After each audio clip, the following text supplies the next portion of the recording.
नौजवानों का मोबाइल लेकर चेक किया जाए, उनके यूट्यूब की प्लेलिस्ट में जाकर देखा जाए उन्होंने कितनी देर अपना टाइम कुरान को सुनने में गुजारा, कितना टाइम उन्होंने उलमा के बयानात को सुनने में गुजारा, और कितना टाइम उन्होंने फिल्मी नाच गानों में गुजारा, कितना टाइम उन्होंने कॉमेडी देखने में गुजारा, कितना टाइम उन्होंने फेसबुक की रील्स देखने में।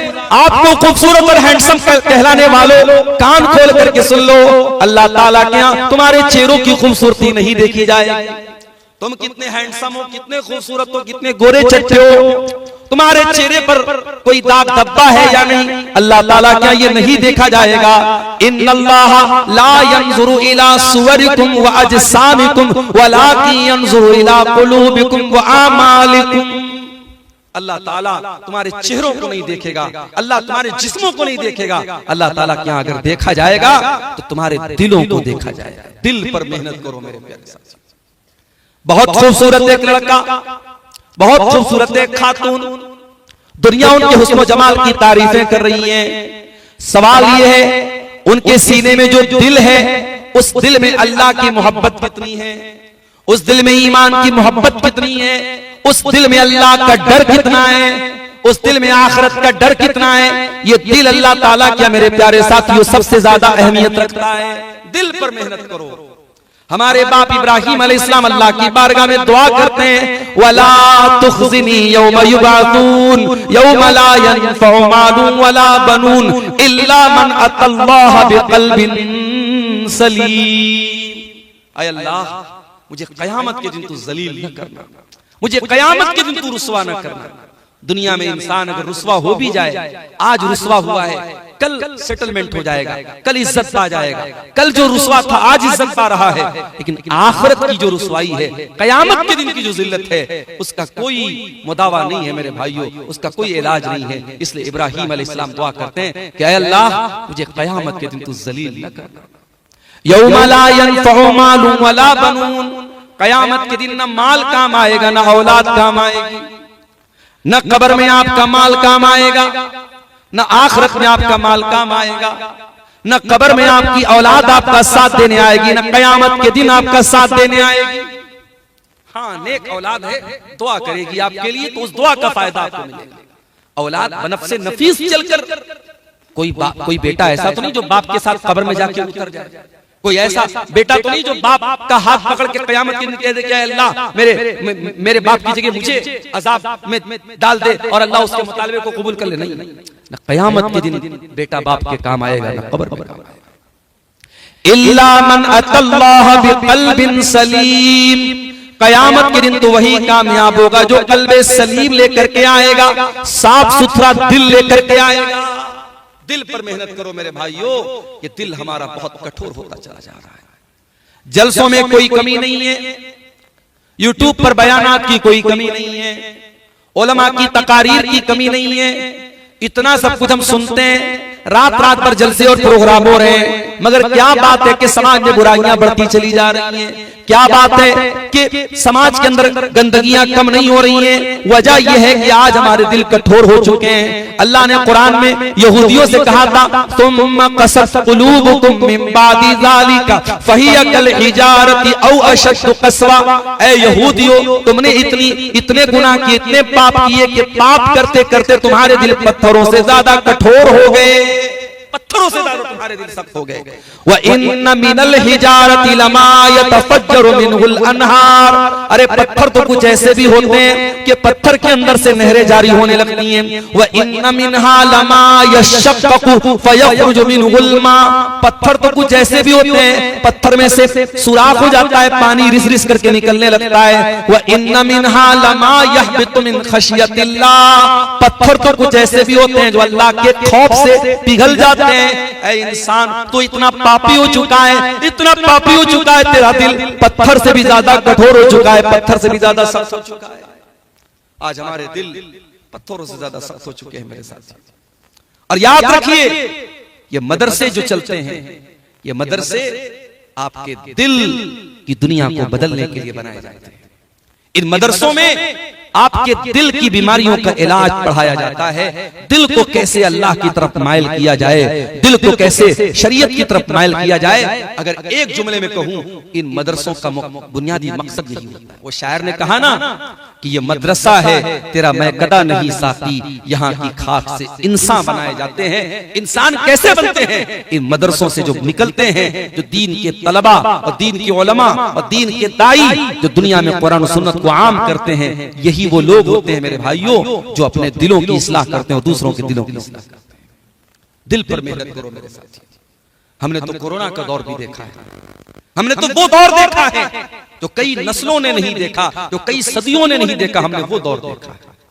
कोरोना का वो दौर जिस दौर में हमारी मस्जिदें बंद होती, खाने काबा अल्लाह का घर जो 24/7 जिसका तवाफ होता रहता है, जब नमाज होती रहती है, वो खाने काबा वो मुकफ्फल हो गया, वहां ताला लग गया। मस्जिदों में नमाज बंद हो गई, घरों में ईद की नमाज हम लोगों ने पढ़ी, जुमा घर में कायम किया गया। ये सारे मसाइल, नए नए मसाइल जन्म लेते हैं और हालात इतने बदतर हुए कि हम रोजाना इंटरनेट पर देखते थे आज अमेरिका में कितने लोग मरे, आज फला मुल्क में कितने लोग मरे। क्रिकेट के स्कोर की तरह मरने वालों की तादाद देखी जाती थी। और हालात यहां तक हमने देखे, हमारे यूपी में, बनारस का मैं रहने वाला हूं, गंगा के घाट के किनारे गैर मुस्लिम भाइयों की लाशें पड़ी रहती थी, कोई जलाने वाला नहीं, कि उनका अंतिम संस्कार करने वाला नहीं। कितनी जगहों पर तो मुसलमानों ने उन गैर मुस्लिमों का अंतिम संस्कार किया। कितनी जगहों पर बाप मरा है, बेटा अपने बाप की लाश को छूने को तैयार नहीं है। कितनी जगहों पर कूड़ा उठाने वाली गाड़ियों से लाशों को उठाया गया। ये हालात इंसानी तारीख में बहुत कम देखे थे, ये हालात हमने देखे थे। इतने मुश्किल तरीन हालात देखने के बावजूद हम कितने कट्टर दिल और कितने कठोर दिल के मालिक हैं मेरे प्यारे साथियों। होना तो ये चाहिए था, इन हालात को देखने के बाद हमारी हालत बदल जाती, हम अल्लाह वाले बन जाते, अल्लाह की बारगाह में गिड़गिड़ाने वाले बन जाते। जो नमाज से दूर है वो नमाजी बन जाते, जो शराब में गर्क थे वो शराब से तौबा कर लेते, जो ज़िना में मुब्तला थे वो ज़िना से तौबा कर लेते। मगर हालात ने उल्टा रुख देखा है। इतनी बड़ी मुसीबत के बाद भी हमारी बेराहरवी में, हमारी गंदगियों में, हमारी बुराई में कोई नहीं। इसीलिए अल्लाह ताला कुरान करीम में कहता है, फलौला इज़ जाअहुम बासुना तदर्रऊ वलाकिन क़सत क़ुलूबुहुम व ज़य्यन लहुमुश शैतानु मा कानू यामलून। मेरे बंदो, जब मुसीबतें तुम्हारे ऊपर आई, जब बीमारियां तुम्हारे ऊपर आई, जब वायरस तुम्हारे ऊपर आया, होना तो ये चाहिए था कि तुम अल्लाह की बारगाह में तज़र्रो करते, गिड़गिड़ाते, अल्लाह से माफी मांगते, अल्लाह से तौबा करते। लेकिन तुम्हारे दिल तो कठोर हो चुके हैं, तुम्हारे दिल तो सख्त हो चुके हैं और शैतान तुम्हारी बुराइयों को इतना सजा चुका है कि तुम्हें तौबा करने की तौफीक भी नहीं मिलती। तौबा करने की तौफीक भी नहीं मिलती। शैतान का बहुत पुराना हथियार है। जब आप तौबा करने का इरादा करेंगे, शैतान कहेगा बाद में कर लेना, बाद में कर लेना, अभी तो जिंदगी पड़ी है, अभी तो जवानी है, अभी मौज मस्ती के दिन है, कर लो। मेरे नौजवान साथियों, ये जवानी कितने दिनों तक बाकी रहेगी इसकी क्या गारंटी है? कितने दिनों तक जिंदगी बाकी रहेगी इस बात की क्या गारंटी है? अभी हमारे एक दोस्त इलाहाबाद के रहने वाले, प्रयागराज के रहने वाले, उनके बहनोई अच्छे खासे चलते फिरते इंसान 3 महीना पहले बीमार होते हैं, जोर जोर से उनको खांसी आने लगती है, एडमिट किया जाता है, डॉक्टर चेकअप करता है, कहता है इनको कैंसर की बीमारी है और कैंसर इनके फेफड़े तक पहुंच चुका है, लंग्स तक पहुंच चुका है, उनके पूरे फेफड़े को कैंसर ने खराब कर दिया है। डॉक्टर कहता है कि अब इनका बचना बहुत मुश्किल है। बेचारे इस वक्त प्रयागराज के जो हालात हैं इलाहाबाद के, वहां चूंकि महाकुंभ चल रहा है और आने जाने के कितने मसले हैं, बेचारे अपने बहनों को लेकर के वो बनारस पिछले हफ्ते आए और बनारस के हॉस्पिटल में एडमिट किया। मैं गया था वहां देखने, हालत देख करके एहसास हुआ मेरे भाइयों, कल तक जो इंसान बिल्कुल सही था, चल फिर रहा था, और 1 महीने के अंदर अंदर आज हालत ये है, उनकी हड्डियों में जान बाकी नहीं बची है। खड़े हो रहे हैं तो खड़े नहीं हो पा रहे, टिक नहीं पा रहे हैं। डॉक्टर ने कहा कि इनकी हड्डियों के अंदर, इनके हड्डियों के अंदर जो गूदा होता है उसके अंदर भी कैंसर के जरासीम जा चुके हैं। अब इनका बचना बहुत मुश्किल है। अब इनको ले जाइए, इनको दुआ की जरूरत है, इनको दवा की जरूरत नहीं है। ये बीमारी पूछ करके तो नहीं आती मेरे साथ, कोई एक्सीडेंट पूछ करके तो नहीं आता। एक नौजवान जा रहा है, झारखंड में पिछले हफ्ते एक वाकया, पिछले महीने एक वाकया हुआ, जलसे में मैं गया और जब जलसे से लौटने लगा तो मुझे मालूम हुआ कि एक नौजवान लड़का, बिल्कुल 20-22 साल का यंग लड़का, हाफिज कुरान, 2 छोटे-छोटे बच्चों का बाप, जलसे में जाता है और वापसी में उसकी बाइक जो है पीछे से पिकअप वाला टक्कर मारता है और ऑन द स्पॉट वो लड़का मर जाता है। नौजवानों, मौत आपसे पूछ करके तो नहीं आएगी, बीमारी आपको पता बता करके तो नहीं आएगी, किस बात का इंतजार कर, क्यों तौबा को कल पे टाल रहे हो? अल्लाह के प्यारे नबी फरमाते हैं, इग़तनिम खमसन क़ब्ल खमसिन, 5 चीजों की कदर करो 5 चीजों के आने से पहले। शबाबक क़ब्ल हरमिक, अपनी जवानी की कदर करो बुढ़ापे के आने से पहले। वसेहतक क़ब्ल सक़मिक, अपनी तंदुरुस्ती की कदर करो बीमार होने से पहले। वग़िनाक क़ब्ल फ़क़रिक, अपनी दौलत की कदर करो गरीब होने से पहले। वफ़रागक क़ब्ल शुग़लिक, अपने टाइम की कदर करो इसके पहले कि तुम बिजी हो जाओ, मसरूफ हो जाओ। वहयातक क़ब्ल मौतिक, और अपनी जिंदगी की कदर करो अपनी मौत के आने से पहले। मेरे भाइयों, इससे पहले कि मौत का फरिश्ता आ जाए और तौबा करने की मोहलत छीन ली जाए, आओ तौबा कर लो, अल्लाह तैयार है तुम्हारी तौबा कबूल करने। हम तो उर्दू में मुहावरे में बोलते हैं, सुबह का भूला शाम को लौट जाए तो उसे भूला नहीं कहते, मगर अल्लाह का कानून क्या है? अल्लाह का कानून तो निराला है। अगर आप सच्ची तौबा कर लें, कितने भी बड़े गुनहगार हैं, गुनाहों में डूबे हुए हैं, अगर आज और अभी तौबा कर लें, अल्लाह ताला न सिर्फ ये कि आपकी तौबा को कबूल करने को तैयार है, अल्लाह सारे पिछले गुनाहों को माफ करने को तैयार है, बल्कि अल्लाह तो इतना करीम है, इतना करीम है, इतना रहीम है, अल्लाह तो यहां तक कहता है, इल्ला मन ताबा व आमना व अमिला अमलन सालिहा फउलाइका युबद्दिलुल्लाहु सय्यिआतिहिम हसनात। ऐ मेरे बंदो, तुम तौबा कर लो, ईमान ले आओ, सीधे रास्ते पर आ जाओ। ऐ मेरे बंदो, मैं तुम्हारे सारे गुनाहों को नेकी में कन्वर्ट कर दूंगा, तुम्हारे सारे गुनाहों को नेकी में बदल दूंगा। अल्लाह ताला तो इतना करीब है मेरे प्यारे साथियों, इसलिए तौबा को कल पे न टालो। अगर तौबा करने के बाद मौत आ गई तो इंशाअल्लाह नजात मिलेगी। उस सहाबी रसूल को देखो जिनका नाम उसैरिम था, और वो गज़वे बद्र वाले दिन ईमान लाए थे, उसी दिन ईमान लाए और ईमान लाते ही गज़वे बद्र में शामिल हुए और अल्लाह की राह में शहीद हो गए। हजरत उसैरिम रज़ियल्लाहु ताला अन्हु वो सहाबी हैं, उलमा कहते हैं ये वो सहाबी हैं जिन्होंने एक टाइम की नमाज भी नहीं पढ़ी, एक टाइम की नमाज भी नहीं पढ़ी, ईमान लाए और ईमान लाते ही अल्लाह की राह में जिहाद में चले गए और अल्लाह की राह में लड़ते लड़ते शहीद हो गए, शहादत की मौत नसीब हो गई। नबी ने उनको जन्नती करार दिया, एक टाइम की नमाज न पढ़ने के बावजूद वो जन्नत में चले गए। क्यों? क्योंकि जिंदगी ने उनको मोहलत नहीं दी नमाज पढ़ने की, ईमान लाए और अल्लाह की राह में शहीद हो गए। मेरे प्यारे साथियों, तौबा को कल पर न डालो, कल किसने देखा है? हजरत यूसुफ अलैहिस्सलाम के भाइयों को देखो, जब उन्होंने अपने भाई को कत्ल करने की प्लानिंग की तो उनके दिमाग में भी शैतान ने यही वसवसा डाला कि आज ये गुनाह कर लो, कल तौबा कर लेंगे। कुरान कहता है भाइयों ने आपस में मीटिंग की और कहा, उक़्तुलू यूसुफा अवितरहूहु अर्दन यख्रु लकुम वजहु अबीकुम व तकूनू मिन बादिही कौमन सालिहीन। यूसुफ को कत्ल कर दो, यूसुफ को कहीं छोड़ दो, दूर छोड़ दो, ताकि यूसुफ न रहे और तुम्हारा बाप सिर्फ तुमसे मोहब्बत करे। और कहते हैं आपस में कि बाद में हम लोग नेक बन जाएंगे, बाद में तौबा कर लेंगे। माफ करना मेरे प्यारे साथियों, तौबा को कल पे टालना ये भी शैतान की बहुत बड़ी चाल है। और तौबा को क्यों टालता है इंसान? क्योंकि दिल उसका कठोर हो चुका है। इस दिल पर मेहनत करो मेरे प्यारे साथियों।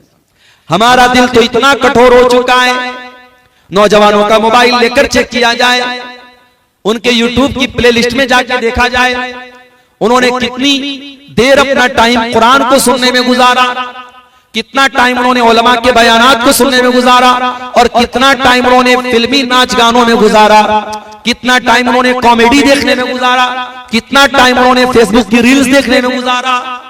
आज फजूल और लायानी चीजें देखने में हमारा नौजवान अपना कितना टाइम वेस्ट कर रहा है। मेरे प्यारे नौजवान साथियों, अगर आपके दिल को म्यूजिक से सुकून मिल रहा है, गाने से सुकून मिल रहा है, अगर आपको फेसबुक की बेहुदा रील से और इंस्टाग्राम के गंदे वीडियो से मजा आ रहा है, इसका मतलब ये हुआ कि आपका दिल मुर्दा हो चुका है। क्योंकि कुरान कहता है अला बिज़िक्रिल्लाहि तत्मइन्नुल कुलूब, ओ लोगो, अल्लाह ताला के जिक्र से ईमान वालों के दिल को सुकून मिलता है। जिस दिल में ईमान होगा उस दिल को अल्लाह ताला के जिक्र से और कुरान से सुकून मिलेगा। आज भी मैं दावे के साथ आपसे कहता हूं, अरबी आपकी जबान नहीं है, आप बिहार के दरभंगा के इलाके के रहने वाले, आपकी अपनी एक मखसूस जबान है, अरबी आपको नहीं आती होगी, फिर भी अगर आप किसी अच्छे कारी की आवाज में अगर कुरान करीम को आप मोबाइल पर चला करके उसकी तिलावत को सुने, ईयरफोन कानों में लगा लें, हेडफोन कानों में लगा लें, दावे के साथ करता हूं मेरे भाइयों कि वो कुरान आपके दिल के तारों को छेड़ेगा, वो कुरान आपके दिल पर अपील करेगा। ये कुरान की खासियत है मेरे प्यारे साथियों। आज हम हरम में देखते हैं जब शेख अब्दुल रहमान सुदैस कुरान पढ़ते हैं, जब शेख शुरैम जब वो कुरान पढ़ते थे, हरम में अफ्रीका का काला भी है, अमेरिका का गोरा भी है, बंगाल का बंगाली भी है, इंडिया और पाकिस्तान का उर्दू हिंदी बोलने वाला भी है, मुख्तलिफ इलाकों के लोग हैं, जबानें अलग हैं, कल्चर अलग है, मगर जब कुरान पढ़ा जाता है, अज़ाब की आयतें आती हैं, शेख सुदैस भी रोने लगते हैं, शेख शुरैम भी रोने लगते हैं, और वो अरबी न जानने वाला भी जब वो कुरान सुनता है अपनी आंखों पर, उसको भी इख्तियार नहीं होता, वो भी रोने लगता है। ये कुरान वो किताब है मेरे साथ। इसीलिए अल्लाह इस किताब के बारे में कहता है लौ अनज़लना हाज़ल कुरआन अला जबलिन लरअयतहु खाशियम मुतसद्दियम मिन खशियतिल्लाह, अगर इस कुरान को हमने किसी पहाड़ के ऊपर भी उतारा होता तो पहाड़ भी अल्लाह के खौफ से रेजा रेजा हो जाता।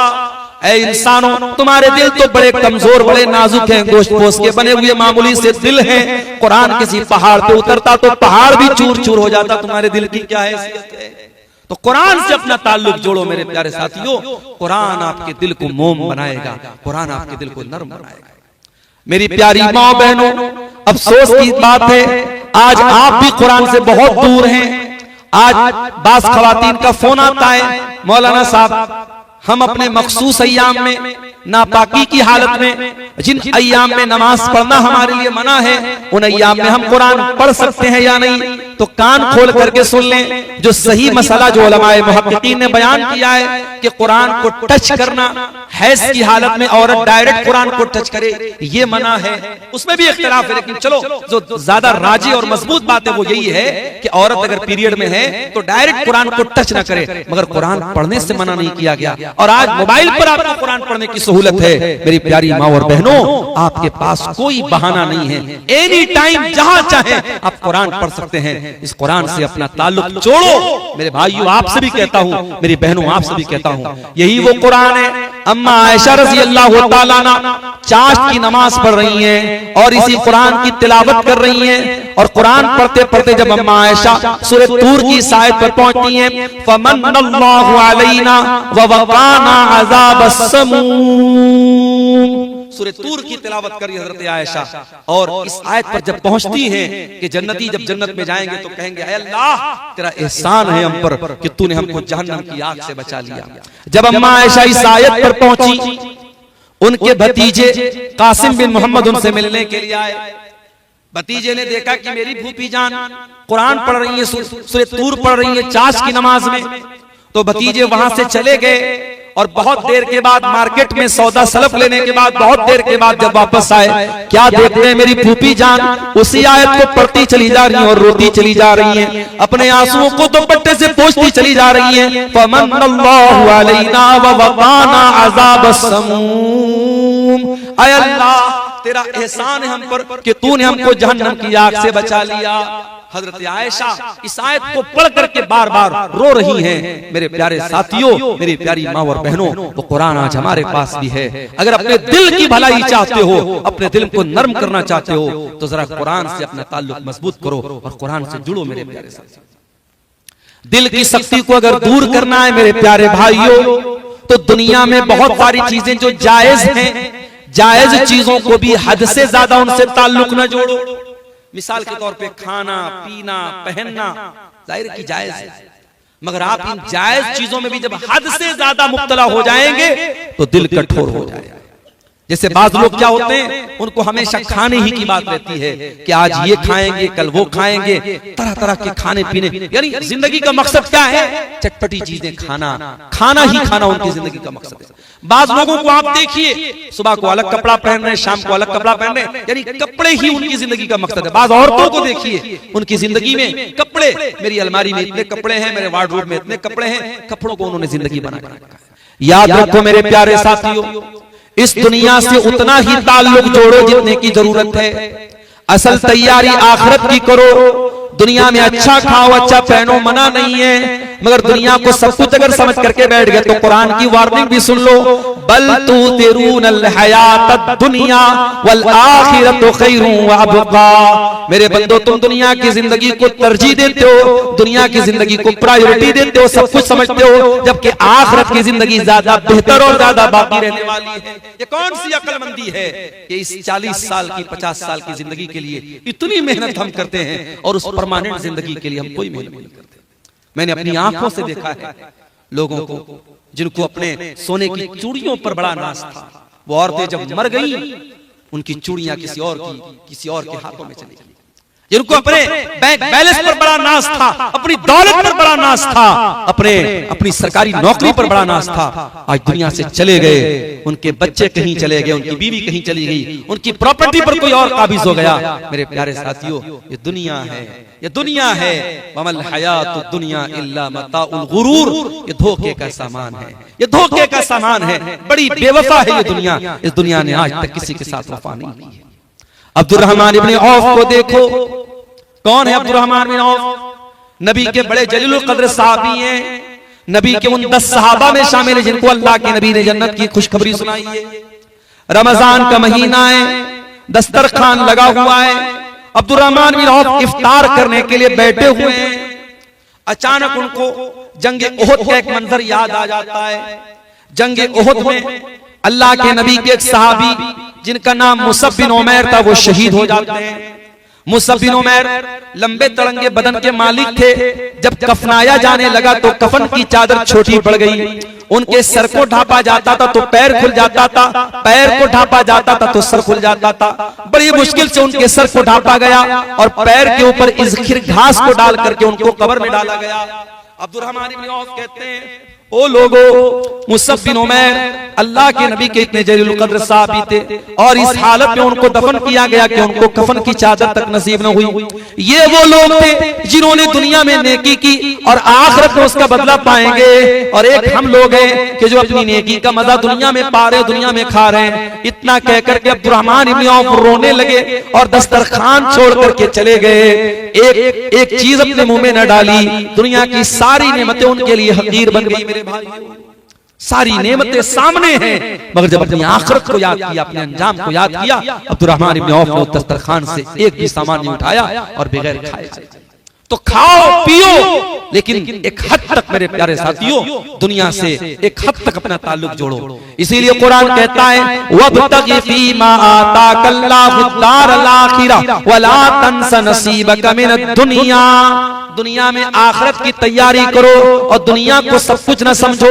दुनिया में जो तुम्हारा हक है, जो हिस्सा है, उसको मत भूलो, लेकिन दुनिया में आखिरत की तैयारी करो। तो दिल की सख्ती को अगर दूर करना है तो ये काम हमें करना पड़ेगा कि हम दुनिया से बस जरूरत भर ताल्लुक रखें, दुनियादार न बने, दुनिया परस्त न बने। दिल की सख्ती को अगर दूर करना है तो एक और काम करना पड़ेगा, बहुत ज्यादा हंसी मजाक करना, बहुत ज्यादा चुटकुलेबाजी करना, लतीफे सुनना सुनाना, इससे भी परहेज करना चाहिए। अल्लाह के प्यारे नबी फरमाते हैं, वला तुक्सिरिज़ ज़िहका फ़इन्न कसरतज़ ज़िक्रि तुमीतुल क़ल्बा। बहुत ज्यादा हंसी मजाक न किया करो, बहुत ज्यादा हंसी मजाक करने से दिल मुर्दा हो जाता है। बाज़ लोगों को आप देखिए, उनका एक मिजाज होता है, उनको जब देखो तब हंसी मजाक और चुटकुलेबाजी उनकी जिंदगी का मकसद होता है। माफ करना मेरे प्यारे साथियों, हंसी मजाक की भी एक सीमा होती है। अगर आप जिंदगी को लेकर के सीरियस नहीं है, अपने अंजाम को लेकर के सीरियस नहीं है, इसका मतलब कि आपका दिल मुर्दा हो रहा है। नबी ने फरमाया कि ज्यादा हंसने से दिल मुर्दा हो जाता है। अगर इस दिल की सख्ती को दूर करना है, एक और काम हमको करना पड़ेगा, और वो काम ये है कि कसरत से अल्लाह ताला का जिक्र करें, अल्लाह को कसरत से याद करें। जितना ज्यादा अल्लाह को याद करेंगे उतना दिल के अंदर नरमी पैदा होगी। इमाम हसन बसरी के पास एक आदमी आया, उसने कहा इमाम साहब मेरा दिल बड़ा सख्त महसूस होता है, मैं क्या करूं? इमाम साहब ने फरमाया अज़िबहु बिज़िक्रिल्लाह, अपने दिल को अल्लाह ताला के जिक्र से मुलायम बनाओ, नर्म बनाओ, दिल को पिघला दो अल्लाह ताला के जिक्र से। जितना आप अल्लाह ताला का जिक्र करेंगे दिल की सख्ती उतनी दूर होगी, दिल उतना मुलायम होगा, दिल उतना नर्म होगा। इसी तरीके से अगर दिल की सख्ती को दूर करना है, एक और काम जरूर कीजिए। आज बाढ़ समेला में ये प्रोग्राम हो रहा है, हो सकता है ये तो सालाना प्रोग्राम है, आपकी मस्जिदों में कभी कोई आलिम आया, कोई दर्स हो रहा है, कोई दीन की बात हो रही है, कोई मेहमान आलिम आया, कोई दर्स दे रहे हैं, तकरीर कर रहे हैं, इस तरीके की दीनी मजलिसों में जरूर शिरकत किया करो मेरे साथ। कोई आलिम अगर आपके मोहल्ले की, आपकी गांव की मस्जिद में आता है और आपको दीन की बातें सुनाता है, नसीहत करता है, इस तरीके की इल्मी मजालिस में जरूर शिरकत किया करो। कुरान कहता है वज़क्किर फ़इन्न ज़िक्रा तनफ़उल मुमिनीन, ऐ नबी आप नसीहत सुनाइए, नसीहत मोमिनों को फायदा पहुंचाती है। इमाम अहमद इब्न हंबल रहमतुल्लाह अलैह बहुत बड़े इमाम थे, उनको 3-3 बादशाहों ने कोड़े मरवाए थे, उनके पीठ पर जल्लादों ने कोड़े मारे थे, इतने कोड़े मारे गए थे उनको कि लिखने वालों ने लिखा हाथी को मारा जाता तो हाथी पागल हो जाता। और क्यों कोड़े खाए थे इमाम अहमद इब्न हंबल ने? कोई चोरी की थी उन्होंने, नऊज़ुबिल्लाह, कोई गलत काम किया था? नहीं, एक अकीदे का मसला था, अकीदे का मसला था। उस जमाने में फितना पैदा हुआ कि कुरान अल्लाह का कलाम नहीं है, कुरान अल्लाह की मखलूक है।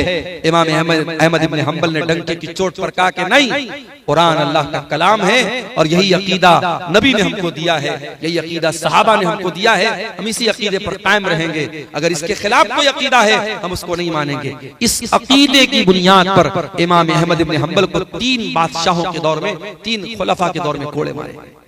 इमाम अहमद इब्न हंबल जब जेल जा रहे थे, उनके हाथों और पैरों में जंजीरें जकड़ी जा रही थी, तो इमाम अहमद इब्न हंबल कहते हैं कि एक आराबी, एक देहाती, उस मौके पर उसकी नजर मेरे ऊपर पड़ी। उसने देखा कि इमाम अहमद इब्न हंबल सही अकीदे के लिए और कुरान और हदीस के दिफा के लिए जेल जा रहे हैं और उनके हाथ और पैरों में जंजीरें हैं। उसने कहा या अहमद यक़्तुल कल हक़्क़ु मुत्तशहीदा व इन इश्त हमीदा। ऐ अहमद इब्न हंबल, सच्चाई के रास्ते में तुम जेल में जा रहे हो, हक रास्ते में तुम जेल में जा रहे हो।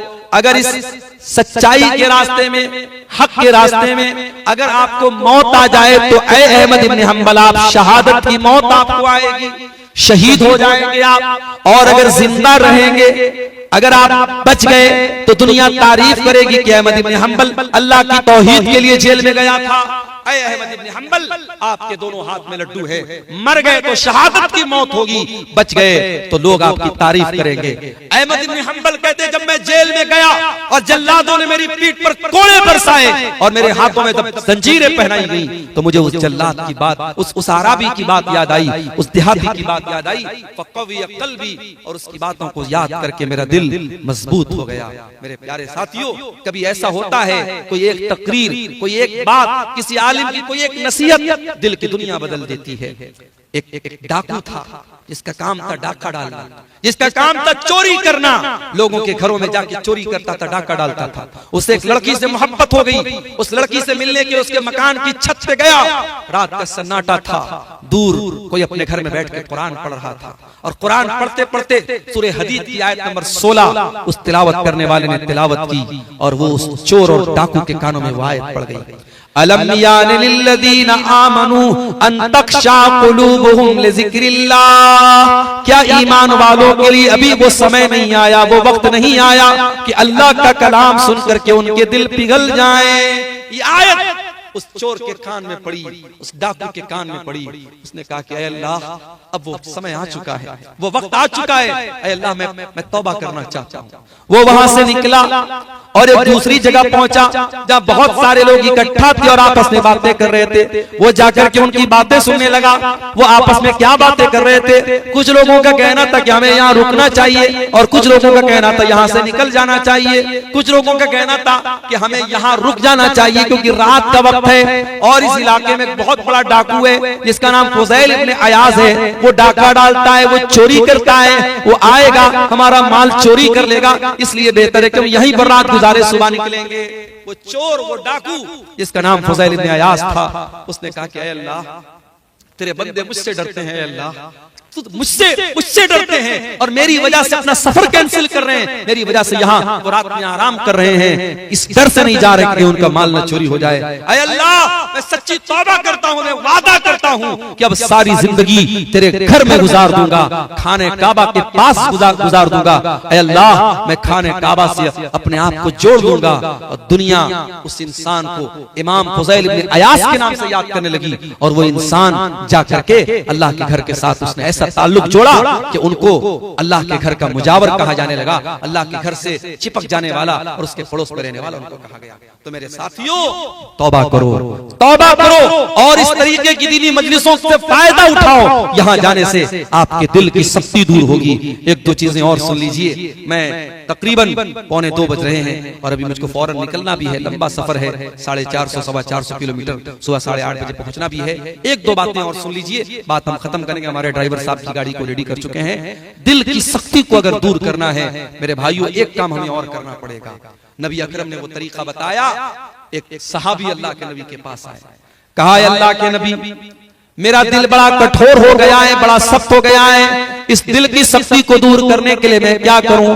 आपने फरमाया इमसह बिरासिल यतीम, किसी यतीम के सर पे हाथ फेर लो, किसी यतीम के सर पे हाथ फेर लो, किसी यतीम की परवरिश कर दो, किसी यतीम की कफालत कर लो, किसी मदरसे में यतीम बच्चे पढ़ रहे हैं उस यतीम बच्चे की पढ़ाई का खर्च उठा लो मेरे भाइयों, इससे भी आपका दिल नर्म हो जाएगा। ये मैं नहीं कह रहा हूं, ये जनाब मोहम्मद रसूलुल्लाह सल्लल्लाहु अलैहि वसल्लम कह रहे हैं अपने सहाबी से, इमसा बिरासिल यतीम, यतीम के सर पे हाथ फेरो तुम्हारा दिल नर्म हो जाएगा। मेरे भाइयों आज अपने दिलों को नर्म करने की जरूरत है। आज गुनाह कर करके अल्लाह की नाफरमानी कर करके हमने अपने दिलों को ऐसा बना लिया है कि कुरान कहता है कल्ला बल राना अला कुलूबिहिम मा कानू यक्सिबून, ऐ मेरे बंदो गुनाहों की परत तुम्हारे दिल के ऊपर चढ़ चुकी है, तुम्हारे दिलों पर पर्दा छा गया है, लेयर चढ़ गई है गुनाहों की वजह से, तुम्हारे करतूतों की वजह से। अगर गुनाहों की इस परत को दूर करना है मेरे अजीजों, तौबा के जरिए दूर करो, इस्तिग़फ़ार के जरिए दूर करो, कुरान की तिलावत के जरिए दूर करो। इसी तरीके से मौत को याद किया करो। कभी कभी ऐसे ही कब्रिस्तान चले जाओ। हमारे यहाँ कोई जरूरी नहीं है कि माँ अगर इंतकाल कर गई है माँ के लिए मग़फ़िरत की दुआ करना है तो कब्रिस्तान जाना जरूरी नहीं। माँ के लिए मग़फ़िरत की दुआ करना है हम घर में बैठे भी कर सकते हैं, मस्जिद में बैठ के भी कर सकते हैं। कब्रिस्तान मग़फ़िरत की दुआ करने के लिए जाना जरूरी नहीं है। कब्रिस्तान जाओ मौत को याद करने के लिए। कभी सोचो, कभी तसव्वुर करो कि वहां हमको भी जाना है। एक दिन आएगा दुनिया में हमारी बड़ी शोहरत है, बड़ा नाम है, चार लोग अपने कांधे पर सवार करके कब्रिस्तान में लेके जाएंगे और मिट्टी के हवाले कर देंगे। बड़े बड़े अपने जमाने के तुर्रम खां, बड़े बड़े दौलत वाले, बड़ी बड़ी शोहरत वाले और बड़े बड़े अपने नाम के आगे लंबे चौड़े अलकाब लगाने वाले आज मनो मिट्टी के नीचे दफन है मेरे प्यारे साथियों, और कोई उनका पुरसाने हाल नहीं है। उस कब्र की तारीकी में हम सबको जाना है और हमसे 3 सवाल होगा, मुझसे भी होगा, आपसे भी होगा। मन रब्बुका, मन नबियुका, मा दीनुका, तेरे रब कौन है, तेरे नबी कौन है और तेरा दीन क्या है। और इन तीनों सवालों का जवाब मैथमेटिक्स की किताबों में नहीं मिलेगा, इन तीनों सवालों का जवाब साइंस की किताबों में नहीं मिलेगा, इन तीनों सवालों का जवाब कॉन्वेंट स्कूलों में नहीं मिलेगा। माफ कीजिएगा, मैं इंग्लिश मीडियम तालीम की तौहीन नहीं कर रहा हूँ, मैं साइंस की अहमियत को नहीं घटा रहा हूँ, मैं मैथमेटिक्स की अहमियत को नहीं घटा रहा हूँ, मगर इतना जरूर आपको बताऊंगा कि कब्र में आपको काम आएगा तो रब का कुरान काम आएगा। यही कुरान जिसके पढ़ने वालों को आप हकीर समझते हैं, जिसके पढ़ाने वालों को आप हकीर समझते हैं, जो कुरान पढ़ाने वाला आज रमजान में ज़कात की भीख मांगने आपके दर पे आए तब वो मदरसा चलाएगा।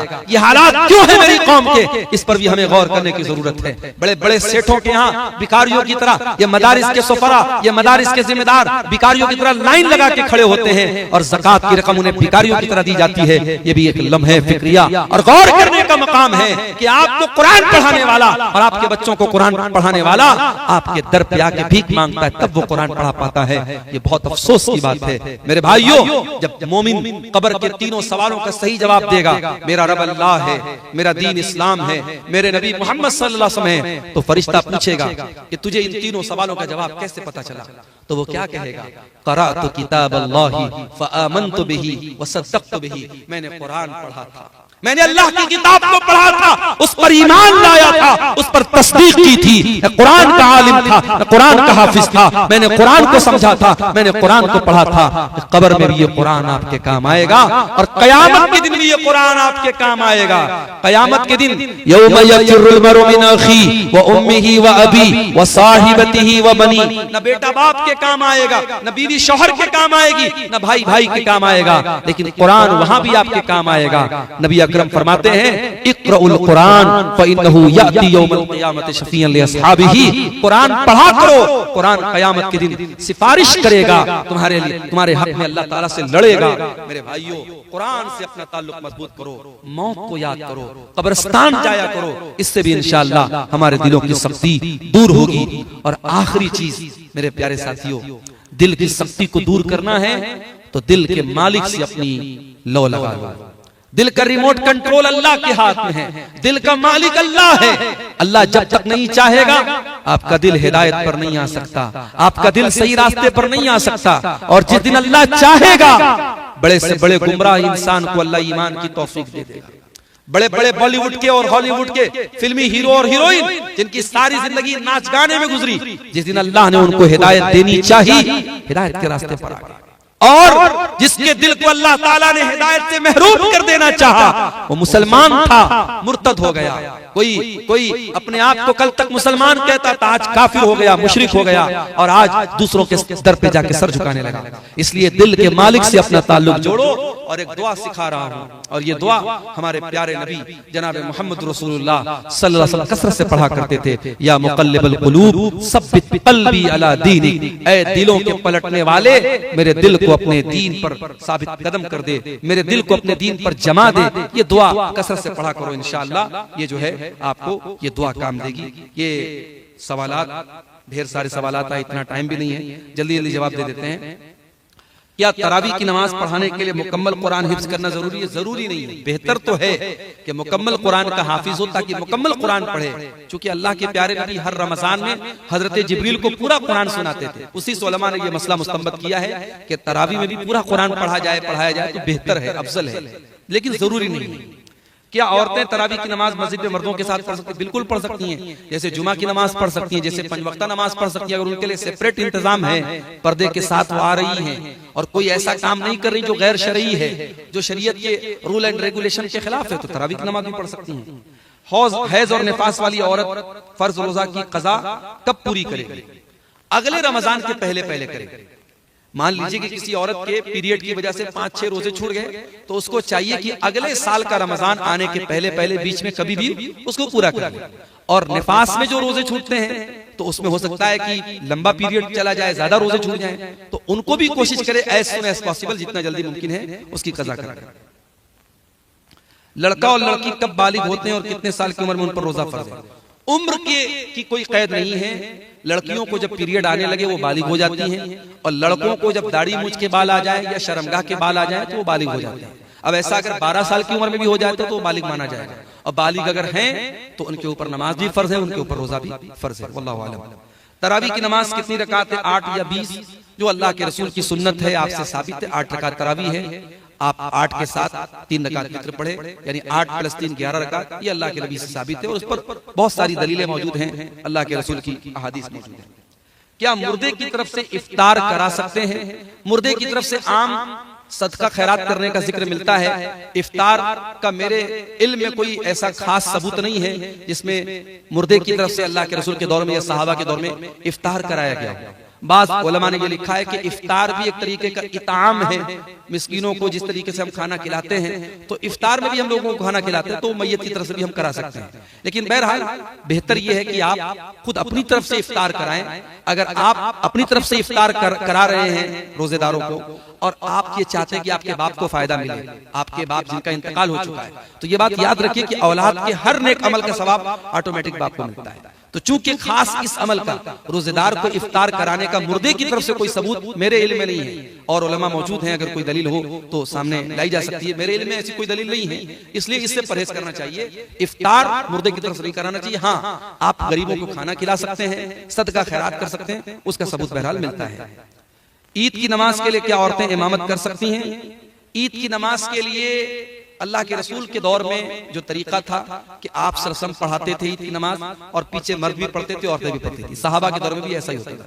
इसलिए औरतों की अलग से इमामत औरत कराए ये मुनासिब नहीं है। आप इंतजाम करें और मर्दों ही की जमात में जो है औरतों का इंतजाम हो और मर्द इमामत कराए, तो यही ज्यादा बेहतर और सही तरीका है। सदक़े फित्र कब देना सही है और उसकी शक्ल क्या है? सदक़े फित्र जो है वो आपको ईद की नमाज के पहले पहले देना है। आप 1-2 दिन पहले भी दे दें, कोई हर्ज की बात नहीं है, लेकिन ईद की नमाज के पहले पहले दे देना है। बेहतर यह है कि आप 1 दिन पहले दे दें, 1 दिन पहले दे दो, 2 दिन पहले दे दें। और उसकी शक्ल यह है कि आपकी का जो अनाज है, जैसे मिसाल के तौर पे हम लोग चावल खाते हैं और गेहूं का आटा खाते हैं, तो आप गेहूं भी दे सकते हैं, चावल भी दे सकते हैं, गेहूं का आटा भी दे सकते हैं, और हर फैमिली के एक मेंबर की तरफ से 2.5 किलो, एक सा जो तकरीबन 2.5 किलो बनता है, तो 2.5 किलो के हिसाब से आप जोड़ लें और उतना अनाज दे दें। अब एक सवाल ये कि क्या हम कीमत दे सकते हैं? तो बाज़ उलमा ने कहा कि कीमत नहीं दे सकते। अनाज का जिक्र हदीस में मिलता, हमें अनाज ही देना चाहिए। कीमत देंगे तो कीमत अदा नहीं होगी। लेकिन जो सही बात और माकूल बात लगती है, मजबूत बात जो मालूम होती है, वो ये कि अनाज का देना अफजल है। लेकिन अगर कहीं किसी इलाके में अनाज देने में उस फकीर की, उस गरीब का नुकसान हो रहा है या उसकी मसलहत अनाज न देने में है, तो उसको कैश भी दिया जा सकता है। क्योंकि अल्लाह के रसूल के दौर में अनाज भी एक तरीके की करेंसी थी। लोग सामान खरीदते बेचते थे, अनाज देकर खरीदते बेचते थे, कपड़ा लेते थे, अनाज दे के लेते थे। आज हम बहुत सारे इलाकों में देखते हैं कि गरीब को अनाज दिया जाता है और वो अनाज जाकर के दुकानदार को औने पौने बेचता है और फिर उससे पैसा हासिल करता है। तो इसीलिए बहुत सारे उलमा का कहना है कि जब वो नुकसान खुद कर रहा है तो उससे बेहतर है कि हम उसको कैश रकम दे दें। लेकिन बहरहाल तमाम दलाल को सामने रख करके जो बात ज्यादा मजबूत नजर आती है वो ये कि अनाज ही दिया जाए। अनाज देने में कोई मसला हो, कोई मुश्किल हो, तब पैसा दिया जाए। बाज लोगों ने पैसे ही को आसान समझ के उसको रिवाज बना लिया, वो भी ठीक नहीं। जो एक सुन्नत से जो चीज साबित है, अनाज दिया जाए तो अनाज का ही एहतमाम करना चाहिए। वल्लाहु आलम बिस्सवाब। ये चंद सवालात थे जिनका जवाब जल्दी जल्दी में हमने आपके सामने दिया। हमारे बुजुर्ग आलिम दीन मौलाना इरफान मदनी साहब मौजूद हैं, अगर हमसे कहीं इन जवाब वकुल्ल मुहदसतिन बिदअ वकुल्ल बिदअतिन ज़लालह वकुल्ल ज़लालतिन फिन्नार। अऊज़ु बिल्लाहि मिनश शैतानिर रजीम। बिस्मिल्लाहिर रहमानिर रहीम। इक़्तरब लिन्नासि हिसाबुहुम वहुम फी गफ़लतिन मुअरिदून।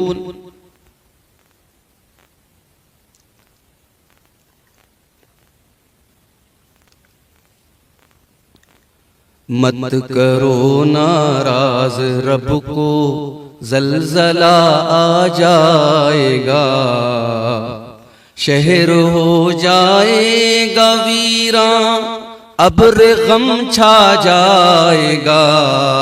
मत करो नाराज रब को, ज़लज़ला आ जाएगा। क्यों बगावत कर रहे हो, छोड़ दो अब सरकशी। क्यों बगावत कर रहे हो, छोड़ दो अब सरकशी। वरना लर्ज़ेगी ज़मीं, मातम बपा हो जाएगा।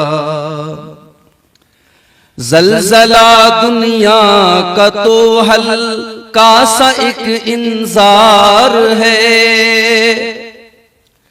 ज़लज़ला दुनिया का तो हल्का का सा एक इंजार है, आखिरत का जलजला हर चीज को खा जाएगा।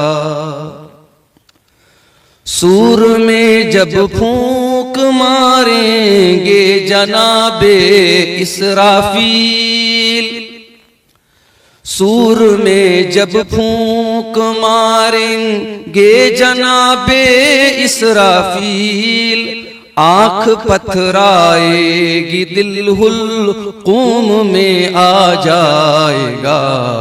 मत करो नाराज रब को जलजला आ जाएगा। ये ज़मीं फट जाएगी, आसमां बेनूर होगा। ये ज़मीं फट जाएगी और आसमां बेनूर होगा। नज्म सब गिर जाएंगे, सूरज लपेटा जाएगा।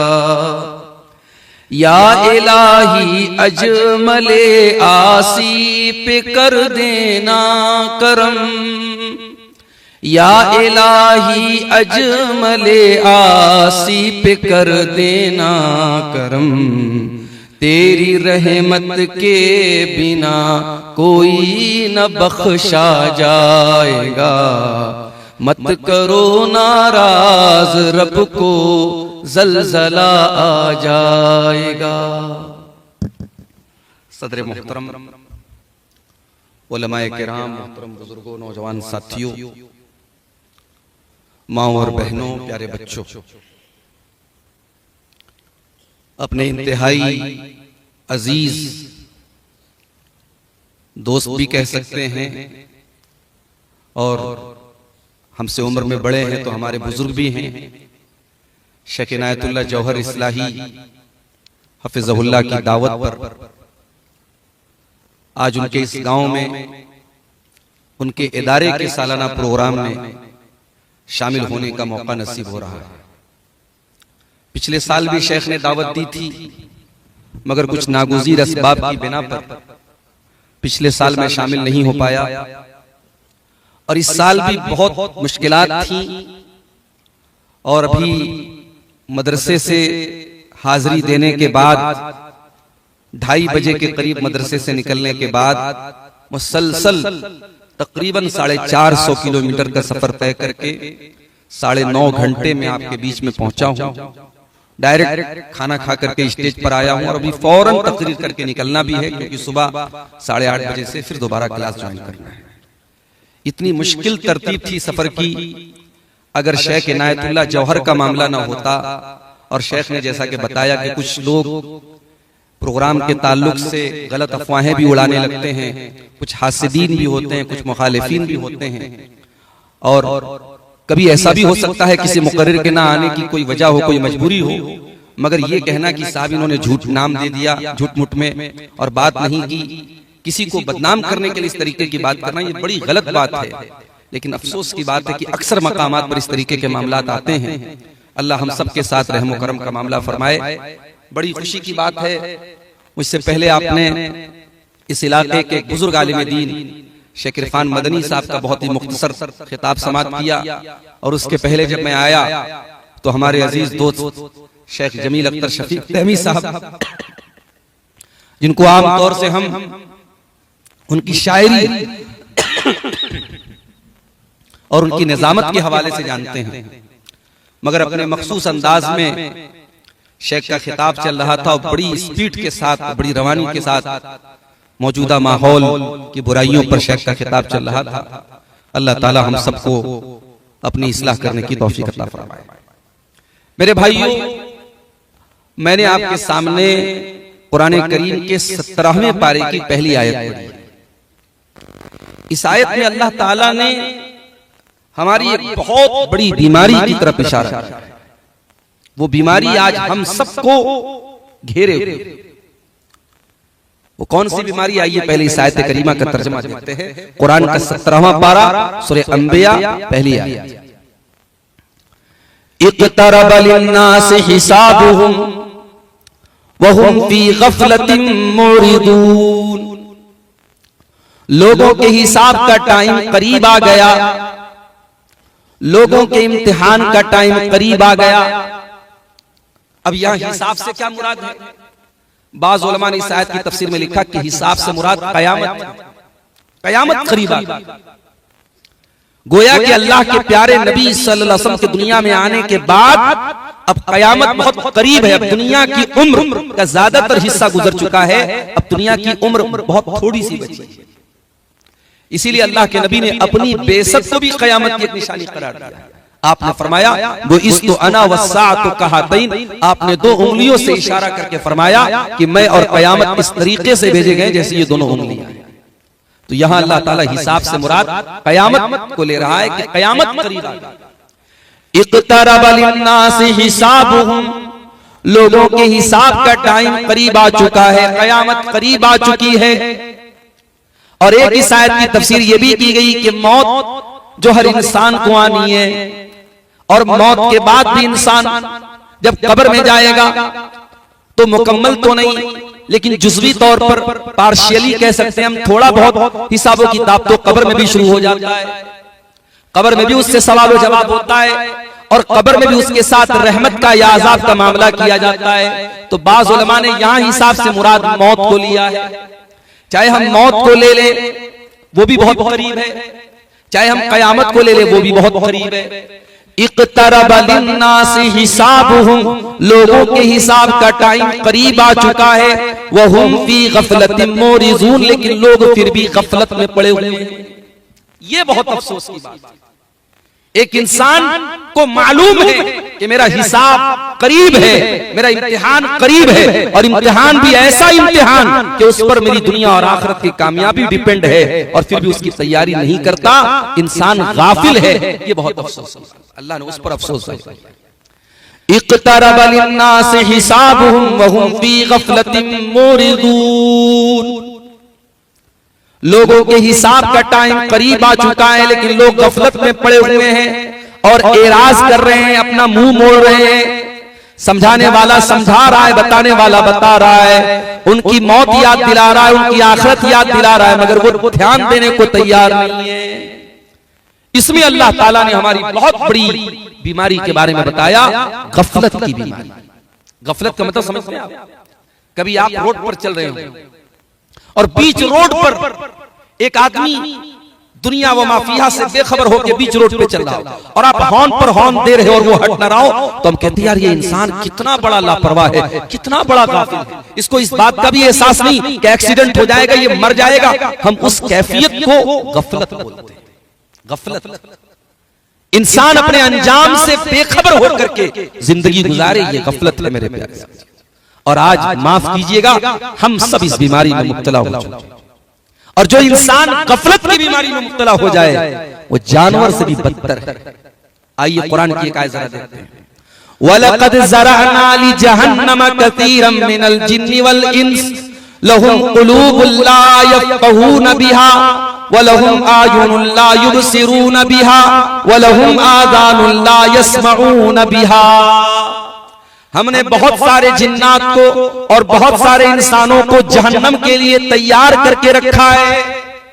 जहन्नम के लिए हमने फिक्स कर दिया है कि वो जहन्नम ही में जाएंगे। जिन्नात भी बहुत सारे ऐसे हैं और इंसान भी बहुत सारे ऐसे हैं। उनकी पहचान क्या है? फरमाया लहुम क़ुलूबुन ला यफ़क़हून बिहा, उनके पास दिल तो है, उनके पास दिल तो है, लेकिन वो उस दिल का इस्तेमाल नहीं करते, वो गौर नहीं करते, वो फिक्र नहीं करते, उनके अंदर सोचने समझने की सलाहियत नहीं है। दिल और दिमाग तो है मगर गौर नहीं करते। वलहुम आयुनुन ला युबसिरून बिहा, उनके पास आंखें तो है मगर वो देखते नहीं है। वलहुम आज़ानुन ला यस्मऊन बिहा, उनके पास कान तो है मगर वो सुनते नहीं है। क्या मतलब? बहरे हैं, अंधे नहीं, आंखें हैं मगर इबरत की निगाहें नहीं। आंखें हैं, सच्चाई को नहीं देखते, सही क्या है गलत क्या है इसको नहीं देखते। उनकी आंखें इसके सिलसिले में बंद हो जाती। कान है, सुनते हैं, मगर हक बात बयान की जाए एक कान से सुन करके दूसरे कान से उड़ा देते।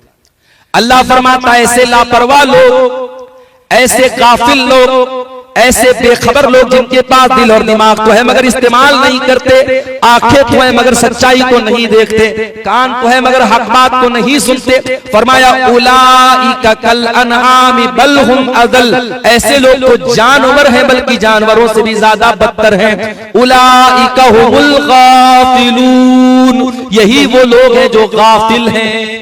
गाफिल करार दिया अल्लाह ताला ने ऐसे लोगों को जो अल्लाह रब्बुल आलमीन के दीन के सिलसिले में अपने कान, अपनी आंख और अपने दिल और दिमाग का इस्तेमाल करते। मेरे प्यारे साथियों, आज जरा नौजवान नस्ल के ऊपर नजर उठा के देखो, आज हम सब इस गफलत की बीमारी में मुब्तला हैं। आज हमारा नौजवान अपनी जिंदगी का मकसद क्या बना के बैठा है? खाना है, कमाना, एंजॉय करना है। न जिंदगी का कोई मोटो है, न मकसद है, न मिशन है। ऐ मुसलमान, अगर तेरी जिंदगी का मकसद सिर्फ खाना कमाना और एंजॉय करना है तो तेरी जिंदगी के बीच में और एक जानवर की जिंदगी में क्या फर्क है? तेरी जिंदगी में और एक मुशरिक की और एक काफिर की जिंदगी में क्या फर्क है? माफ करना, अपनी शहवतों को पूरा करना तो जानवर को भी आता है, अपने खाने का इंतजाम करना तो जानवर को भी आता है, एक हैवान भी अपना पेट पाल लेता है। ऐ इंसान, तू अपनी शर्मगाह की और अपने जिस्म के तकाजे ही पूरे करने के लिए नहीं आया है। तेरी जिंदगी का मकसद बहुत आला है, तेरी जिंदगी का मकसद बहुत बुलंद है। क्या है तेरी जिंदगी का मकसद? अल्लाह कुरान में कहता है वमा खलक़तुल जिन्न वल इंसा इल्ला लियअबुदून, मेरे बंदो मैंने जिन्नात और इंसान को अपनी इबादत के लिए पैदा किया है। मैंने इसलिए पैदा किया है ताकि इंसान मेरी तौहीद पर आ जाए, मेरी इबादत करे, मुझको राजी करे, ऐसा काम करे जिससे मैं खुश हो जाऊं। ये है हमारी जिंदगी का मकसद। हमारी जिंदगी का मकसद क्या है? अल्लाह को राजी करना है। यही वजह है कुरान कहता है कुल इन्ना सलाती व नुसुकी व महयाय व ममाती लिल्लाहि रब्बिल आलमीन। ऐ नबी आप फरमा दीजिए, मेरी नमाज अल्लाह ताला के लिए, मेरी कुर्बानी अल्लाह ताला के लिए, मेरा जीना अल्लाह ताला के लिए, मेरा मरना अल्लाह ताला के लिए, मेरी जिंदगी का मकसद तेरे दीन की सरफराजी, मैं इसीलिए मुसलमान, मैं इसीलिए नमाजी। ये हमारी जिंदगी का मकसद है। और ये मकसद जब इंसान इसको अपना ले तो दुनिया की परवाह नहीं करता। दुनिया क्या कर रही है, दुनिया क्या कह रही, नहीं, मेरा रब किस में खुश है, मेरा रब किस में राजी है, इंसान इस बात की परवाह करता है। इसीलिए अल्लाह के प्यारे नबी फरमाते हैं मनिल तमसा रिदल्लाहि बिसखतिन नासी कफाहुल्लाहु मऊनतन नास, जो अल्लाह को राजी करने के लिए लोगों को नाराज कर दे, लोग नाराज होते हैं, परवाह न करे, अल्लाह को राजी करे, तो ऐसे इंसान के लिए अल्लाह ताला काफी हो जाएगा। अल्लाह उसे लोगों का मोहताज नहीं बनाएगा, लोगों के दर का भिखारी नहीं बनाएगा। वमनिल तमसा रिदन नासी बिसखतिल्लाह, और जो लोगों को राजी करके अल्लाह को नाराज करेगा, जो अल्लाह को नाराज करके लोगों को खुश करने की कोशिश करेगा, वकलहुल्लाहु इलन्नास, अल्लाह ताला उसे लोगों के हवाले कर देगा। लोग आपसे कभी खुश नहीं हो सकते, नहीं, जितने भी आप नेक बन जाएं, लोग आपसे कब खुश होंगे? जब आप मरेंगे और लोग आपकी कब्र पे मिट्टी देने आएंगे, तब कहेंगे यार ये आदमी अच्छा था। लोगों को खुश करने के चक्कर में न पड़ो मेरे प्यारे साथियों, अपनी जिंदगी के मकसद को पहचानो। ये जिंदगी बहुत बहुत कीमती है मेरे भाई। हमारे दीन में खुदकुशी क्यों हराम है? हमारे दीन में सुसाइड क्यों हराम है? अभी उत्तर प्रदेश के डुमरियागंज के एक मदरसे के तालिबे इल्म की खबर आई, उसने खुदकुशी कर ली। यतीम बच्चा था, कुछ उसको स्कूल में टॉर्चर किया गया, उसको कुछ टीचरों ने या कुछ इंतजामिया की तरफ से कुछ टॉर्चर किया गया, फीस वगैरह को लेकर। गरीब बच्चा था, यतीम बच्चा था, वो बेचारा खुदकुशी कर लिया। आज मुसलमान जब खुदकुशी करता है कलेजा फट जाता है मेरे साथ। हमारे दीन में बहुत बड़ा क्राइम है, बहुत बड़ा गुनाह है। आप खुदकुशी नहीं कर सकते, आप सुसाइड नहीं कर सकते। ये जिंदगी हमारी नहीं है, ये अल्लाह की अमानत है मेरे प्यारे साथी। इसीलिए इस्लाम कहता है वला तक़तुलू अनफुसकुम इन्नल्लाहा कान बिकुम रहीमा, अपने आप को कत्ल न करो, कोई ऐसा काम न करो जिससे तुम्हारी जान खतरे में पड़ जाए। वला तुल्कू बिअयदीकुम इला तहलुका, अपने आप को हलाकत में न डालो। इसीलिए सिगरेट पीना, गुटखा खाना, किसी भी तरीके का नशा करना इस्लाम में हराम है। इसलिए भी हराम है क्योंकि उसके अंदर नशा है, और इसलिए भी हराम है क्योंकि वो आपके शरीर को नष्ट कर रहा है, बर्बाद कर रहा है। हर वो चीज जो आपके शरीर को नष्ट करे, आपकी सेहत के साथ खिलवाड़ करे, पूछने की जरूरत नहीं है, वो हराम है इस्लाम के अंदर। जो चीज आपके जिस्म के लिए मुजिर है वो इस्लाम के अंदर हराम है। ये जिंदगी अल्लाह की अमानत है मेरे प्यारे साथियों। अल्लाह इम्तिहान के तौर पे दुनिया में अल्लाह ने हमको भेजा है। कुरान का 29वां पारा उठाइए, अल्लाह फरमाता है अल्लज़ी खलक़ल मौत वल हयात लियब्लुवकुम अय्युकुम अहसनु अमला। अल्लाह ने मौत को पैदा किया, अल्लाह ने जिंदगी को पैदा किया। क्यों पैदा किया? ताकि वो तुम्हारा इम्तिहान ले। लियब्लुवकुम, वो तुम्हारा इम्तिहान लेना चाहता है।